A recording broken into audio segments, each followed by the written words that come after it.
Leitura da profecia de Joel. Ponde as vestes e chorai, sacerdotes. Gemei, ministro do altar. Entrai no templo, deitai-vos em sacos, ministro de Deus. A casa de vosso Deus está vazia de obrações e libações. Prescrevei o jejum sagrado. Convocai a assembleia, congregai os anciões e toda a gente do povo na casa do Senhor vosso Deus, e clamai ao Senhor. Ai de nós neste dia, o dia do Senhor está às portas, está chegando com a força devastadora da tempestade. Tocai trombeta em Sião, gritai, alerta em meu santo monte, trema os habitantes da terra, que está chegando o dia do Senhor. Ele está às portas. É um dia de escuridão fechada, dia de nuvens e redemoinhos, como aurora espraiada nos montes. Assim é um povo numeroso e forte, tal como jamais se viu alguns outros, nem jamais se verá, até aos anos de gerações futuras. Palavra do Senhor.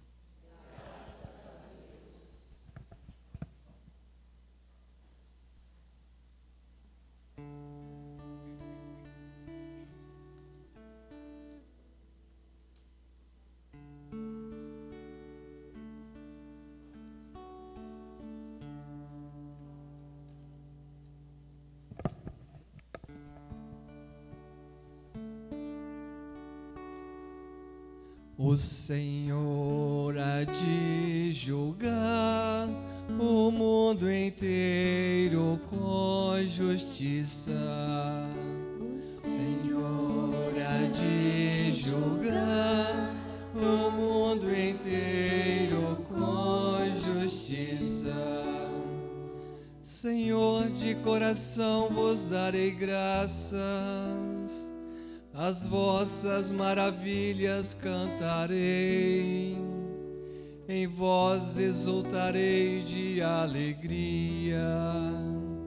Cantarei o vosso nome, Deus Altíssimo. O Senhor há de julgar o mundo inteiro com justiça. Repreendestes as nações e os maus perdestes, apagastes o seu nome para sempre.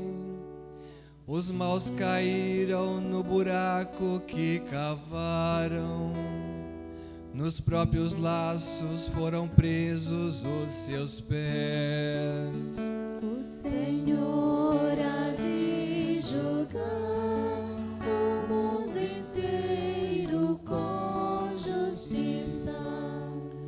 Mas Deus sentou-se para sempre no seu trono, preparou o tribunal do julgamento, julgará o mundo inteiro com justiça, e as nações há de julgar com equidade.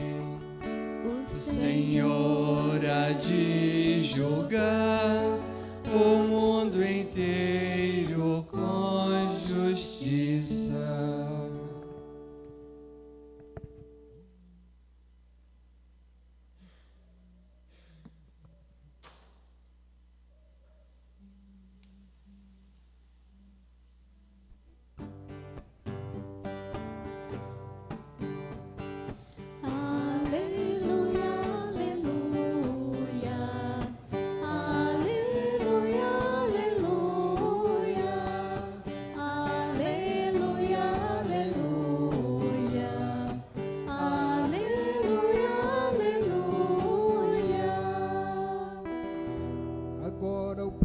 Deste mundo há de ser lançado fora.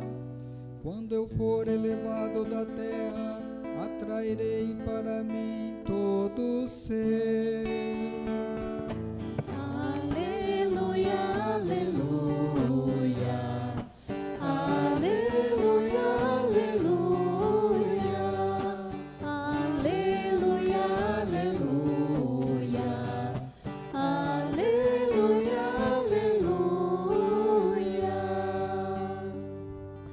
O Senhor esteja convosco. Ele está no meio de nós. Proclamação do Evangelho de Jesus Cristo, segundo Lucas.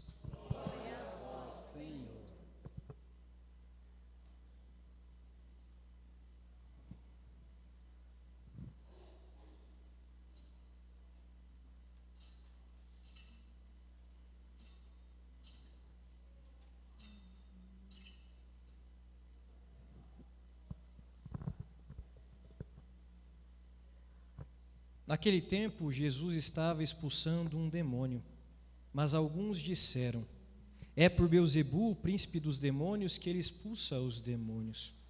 Outros, para tentar Jesus, pediam-lhe um sinal do céu. Mas conhecendo seus pensamentos, Jesus disse-lhes: todo reino dividido contra si mesmo será destruído. Ora, será destruído e cairá uma casa por cima da outra. Ora, se até Satanás está dividido contra si mesmo, como poderá sobreviver o seu reino? Vós dizeis que é por Beelzebu que eu expulso os demônios. Se é por meio de Beelzebu que eu expulso os demônios, vossos filhos os expulsam por meio de quem? Por isso, eles mesmos serão vossos juízes. Mas se é pelo dedo de Deus que eu expulso os demônios, então chegou para vós o reino de Deus. Quando o homem forte e bem armado guarda a própria casa, seus bens estão seguros. Mas quando chega um homem mais forte do que ele, vence-o, arranca-lhe a armadura na qual ele confiava e reparte o que roubou. Quem não está comigo está contra mim, e quem não recolhe comigo dispersa. Quando o espírito mau sai de um homem, fica vagando em lugares desertos à procura de repouso. Não encontrando, ele diz: vou voltar para minha casa de onde saí. Quando ele chega, encontra a casa varrida e arrumada. Então ele vai e traz consigo outros 7 espíritos piores do que ele. E entrando, instalam-se aí. No fim, esse homem fica em condição pior do que antes. Palavra da salvação. Glória a vós, Senhor. Podemos nos assentar, meus irmãos e minhas irmãs. Mais uma vez, uma boa noite. Bom, nós estamos na 27ª semana do tempo comum. Nós começamos aí já indo para o final do tempo litúrgico, né, do tempo comum aí, e nós começamos a perceber que a liturgia começa a ser envolvida por uma temática que talvez nós não reflitamos tanto mais como antigamente as pessoas refletiam, que é o juízo final, que é o momento então no qual nós iremos ali receber a sentença de acordo com aquilo que nós vivemos na vida, né? Talvez as pessoas não tenham refletido mais sobre esse tema, porque as pessoas passaram, né, a deixar de lado a ideia de um Deus que é justo e que, sendo justo, também é juiz.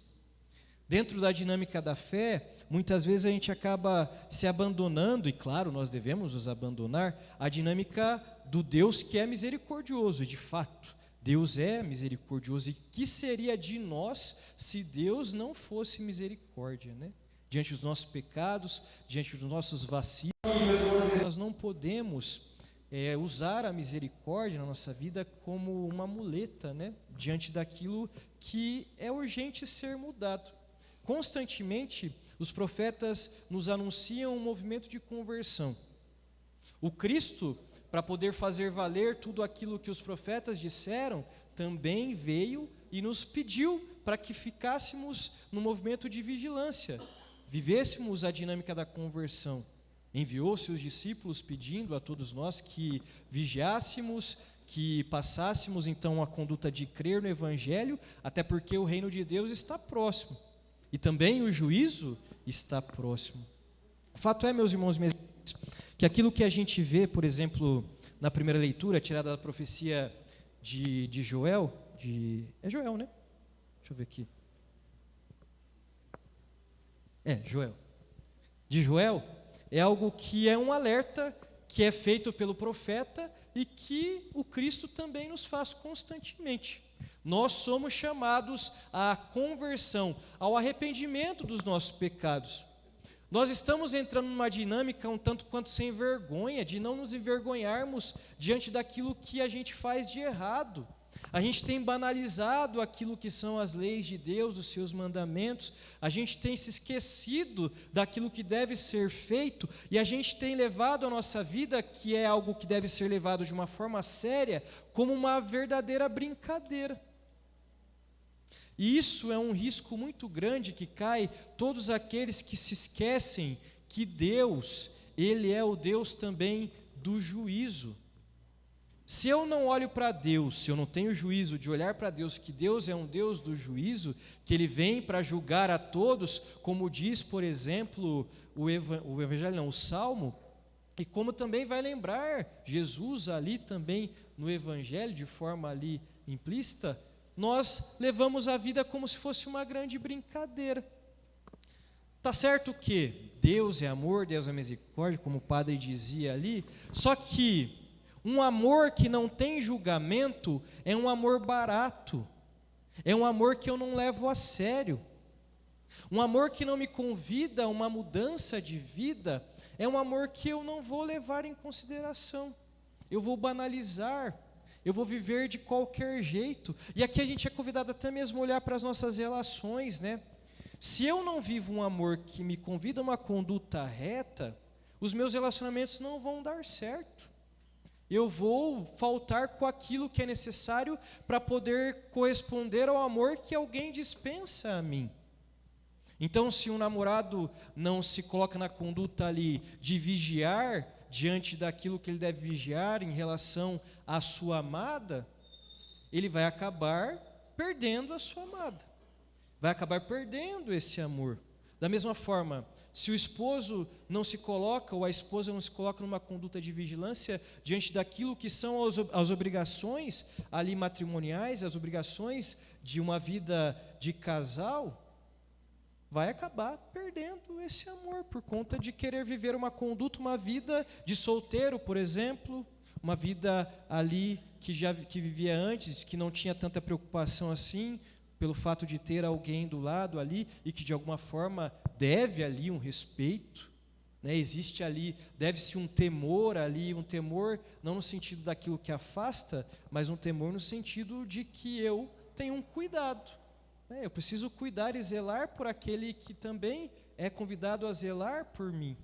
E Deus zela por todos nós. Deus nos ama de forma incondicional. Mas dentro dessa forma incondicional de amor de Deus, minimamente nós em retribuição, não que Ele fique esperando isso, nós devemos oferecer a Ele aquilo que lhe cabe também. O respeito, esse temor, essa conduta reta, nos abandonarmos à sua justiça. Sabe quando nós éramos mais novos? Eu gosto muito de usar esse exemplo. Sabe quando nós éramos mais novos, por exemplo, e a gente tinha um certo temor dos nossos pais ali, por conta de, eu não posso fazer arte, eu não posso desobedecer os meus pais, porque senão eu vou ter uma punição ali, e a gente vivia numa dinâmica ali de tomar cuidado. Se a gente tinha vergonha na cara, a gente tomava cuidado. Agora, se a gente não estava nem aí, a gente meu pai e minha mãe vai me dar lá uns tapinhas lá, e eu volto a fazer do mesmo jeito aquilo que eu fazia. Mas se eu tinha às vezes um pai mais, se eu tinha consciência da dureza daquele pai, aí o negócio era mais ali, eu ficava, né? Deus, Ele é amor sim, Deus, Ele é misericórdia sim, mas Deus na sua forma de amar, exige de nós uma conduta ali reta, que a nossa vida seja pautada na sua justiça, sobretudo, que a gente viva ali um arrependimento daquilo que é um erro, sabe? Uma definição de arrependimento que é tão bonita e que nos convida e nos projeta a um movimento de conversão é que o arrependimento nada mais é, meus irmãos e minhas irmãs, do que a tristeza de perceber aquilo que nós somos.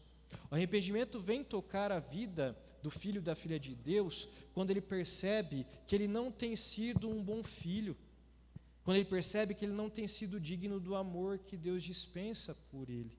E aí essa tristeza, ela pode se transformar em alegria quando eu me coloco numa conduta de correção.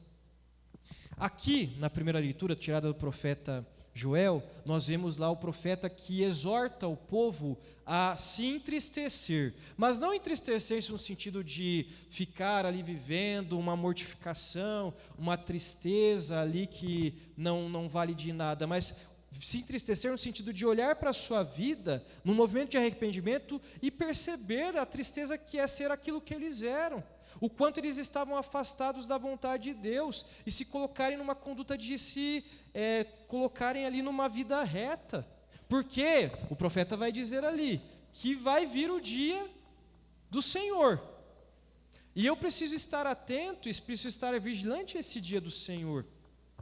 Tá certo que o dia do Senhor, esse dia do Senhor aí é esperado, ele já veio num primeiro momento, que é a primeira vinda de Jesus. Ele veio para nos fazer lembrar de tudo aquilo que os profetas haviam dito e de uma conduta que nós devemos ainda continuar vivendo. Veio para nos libertar das nossas mazelas, dos nossos pecados, daqueles que eram nossos algozes, da morte sobretudo, mas veio nos alertar que nós devemos continuar vigilantes. Porque existe também um outro dia que virá, que é o dia do juízo final. É o dia, então, no qual os justos e os não justos terão ali a sua sentença. E o que é, por exemplo, isso que a gente fica pensando, né, o juízo final? O juízo final, meus irmãos e minhas irmãs, mais do que Deus colocando, apontando o dedo ali para a gente, os nossos erros, não vai ser Deus apontando para a gente os nossos erros. O juízo final vai ser uma chancela ali, eu vou assinar ali aquilo que é o que vai acontecer comigo diante de tudo aquilo que eu escolhi viver na minha vida. Então, se eu esquecer de Deus na minha vida, eu vou assinar ali um movimento de afastamento de Deus. Eu vou criar um abismo entre eu e a misericórdia de Deus. Eu vou criar um abismo entre eu e o céu, esse lugar no qual todos nós queremos habitar, mas que requer de nós um esforço de nos comprometermos num movimento de conversão. Lembra lá, alguns dias atrás a gente via, por exemplo, na liturgia dominical, aquela parábola muito conhecida, né, de nós, que é a parábola do rico e do pobre Lázaro, né? E o Lázaro era conhecido por Deus, né? Lázaro recebe o nome ali porque era conhecido por Deus. Sofreu que nem um cachorro a vida inteira, mas mesmo diante do sofrimento, ele escolheu ser fiel à vontade de Deus. Já o rico viveu, de forma ali esbanjando nos banquetes, eram muito felizes naquilo que tinha, e ele, por ser tão poderoso, e o poder, né, nos atribui um caráter de divindade, né? Quando eu sou poderoso, quando eu tenho dinheiro, quando eu tenho bens, quando eu tenho status, quando eu tenho poder, eu esqueço de Deus. Quando a vida está muito boa ali, a tendência de esquecer de Deus é muito grande. E quando eu tenho tudo, eu tenho em mim um caráter ali de divindade, né? Então eu que sou o Todo-Poderoso, né? As pessoas que vêm até mim e não eu que devo ir até elas, né? Para que eu vou precisar de Deus? E aí, naquele diálogo que tem entre o rico que está num lugar de tormento, que nós podemos dar o nome de inferno, e o Lázaro que está lá, e o pai Abraão que está lá num lugar lá no céu, a gente vê ali um reflexo daquilo que é a conduta, né? Na verdade, aquilo que é o destino daqueles que não se colocam no movimento de se aproximar da vontade de Deus, de viver aquilo que é uma intimidade com o Senhor, com a palavra, com as suas leis, com os seus mandamentos. O fato é, meus irmãos e minhas irmãs, que ao longo de toda a nossa história, nossa caminhada, nós nunca fomos enganados. Constantemente nós somos alertados a essa conduta. Então não adianta nada chegar lá no último dia e pegar e fazer de conta que não sabia, porque a gente sabe o que deve ser feito, né? A gente vai estar só assinando ali, né? Se eu não me coloco numa conduta, aquilo que é a minha condenação. Então por isso que neste tempo de vida aqui, que é o tempo da misericórdia, nós devemos contar sim com o amor misericordioso de Deus. Sem Ele nós não seríamos nada, mas a gente tem que aproveitar esse tempo para viver um movimento aí de conversão diante das oportunidades que Deus nos dá, porque o tempo do juízo é o tempo no qual já não vai ter mais tempo de fazer mais nada, né? Mas enquanto há tempo, nos coloquemos nessa conduta. Enquanto há tempo, e a gente não sabe o dia e nem a hora, nos coloquemos num compromisso de corresponder àquilo que é a vontade de Deus, aquilo que os profetas disseram, aquilo que o Cristo também disse. mesmo diante das alegrias e, sobretudo, diante das tristezas. Porque se a gente for olhar, por exemplo, para a vida do povo de Deus, a gente vai ver que o povo só viveu um monte de tristeza, ali a gente via, né? É dilúvio, é deserto, é morte, é decepção, ali eram as demoras de Deus, mas muitos homens e mulheres ainda assim, diante disso, escolheram viver o caráter de esperança que nos dá então a nossa fé, que não se resume a esse tempo presente, mas a promessa que Deus coloca a cada um de nós. E que nós possamos nos envolver dessa esperança, possamos ser acessados por essa misericórdia, mas, sobretudo, ter juízo. Que Deus é advogado, mas também é juiz. Não levarmos a vida como uma brincadeira, mas com a seriedade que ela requer de nós, para que aquilo que nós queremos alcançar, que é a eternidade, possa ser garantido na nossa vida. E o penhor da eternidade é a nossa obediência a Deus, é esse temor, não um temor que nos afasta dele no sentido de ter medo. O povo tinha um medo lá, né, de como seria esse dia do Senhor aí, né? Às vezes o pessoal achava que viria numa calamidade, né? Não, o temor não é necessário para aquele que vive tranquilamente, né? Quem não deve, não teme. Agora, quem deve temer e deve se colocar numa conduta de se corrigir. Mas quem não deve, não teme. E que a gente possa viver nessa vida, viver num temor que nos aproxima de Deus, um sinal de respeito, de obediência, como o respeito que nós tínhamos aos nossos pais, como o respeito que nós temos por aqueles que têm autoridade na nossa vida e que, de certa forma, são reguladores externos aí que nos ajudam a regular aquilo que precisa ser mudado internamente na nossa vida. De modo especial, indo para o final da nossa conversa, uma grande aí reguladora externa que nós temos e que nós temos celebrado nesses dias de novena é a Virgem Maria. É ela que escolheu em sua vida sempre ali se permitir ser tocada pelo dedo de Deus, né? O que é o dedo de Deus ali do Evangelho? É o Espírito Santo. O Espírito Santo de Deus tocou a vida dessa mulher, esse Espírito a cobriu com a sua sombra e ela viveu ao longo de toda a sua vida uma conduta reta, uma conduta de justiça, vivendo a seriedade que é a vida, sem brincadeira, reconhecendo aquilo que Deus queria e sempre dizendo sim à sua vontade. E que a Virgem Mãe Aparecida, né, esse título que nós damos a ela aqui no Brasil e que é tão próximo a nós, possa nos ajudar sendo esse grande sinal de esperança daqueles que se permitem ser tocados pelo dedo de Deus, cobertos pela sua sombra e amparados pela sua justiça e também pela sua misericórdia. Porque a misericórdia nos ampara e a justiça também nos ampara, porque o justo viverá pela sua fé, o justo terá a recompensa, essa promessa aí que Deus prometeu, que Ele não mentiu, quando mandou os profetas e quando mandou o seu Filho, nosso Senhor Jesus Cristo, para nos alertar. Assim seja.